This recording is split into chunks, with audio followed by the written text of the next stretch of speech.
Nous allons donc voir ici de quoi est constitué un système d'accès par corde. On a donc ici un système d'accès par corde le plus simple qui soit. Deux points d'ancrage conformes, deux connecteurs, deux cordes nouées. Chaque corde est séparée et on va voir immédiatement qu'on peut faire avec le même matériel quelque chose d'un peu plus pertinent. Ici, nous avons donc le même système d'accès par corde réalisé de manière plus pertinente, c'est-à-dire que chaque corde est connectée aux deux points d'ancrage.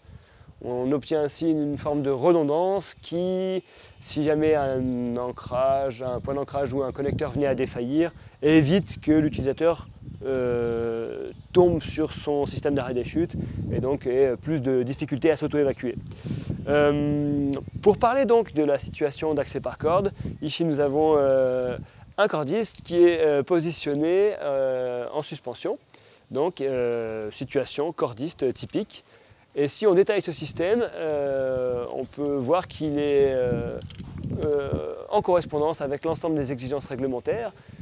On a donc deux points d'ancrage conformes pour lesquels on a une note de calcul. On a des EPI qui sont conformes bien sûr et des nœuds qui sont référencés. L'utilisateur utilise donc une corde de travail, ici c'est la blanche, une corde de sécurité auquel il est connecté via un descendeur, donc un dispositif de suspension et de descente sur la corde blanche, un anti-chute mobile sur la corde rouge.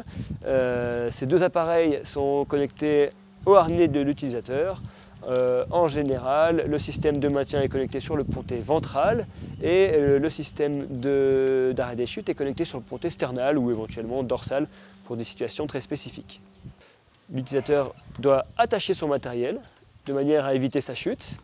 On peut également le ranger dans un sac quand on ne s'en sert pas. Et voilà, si jamais il s'en sert, le matériel doit être attaché. L'utilisateur doit réaliser ses travaux sous supervision, notamment de manière à pouvoir porter secours en cas de besoin.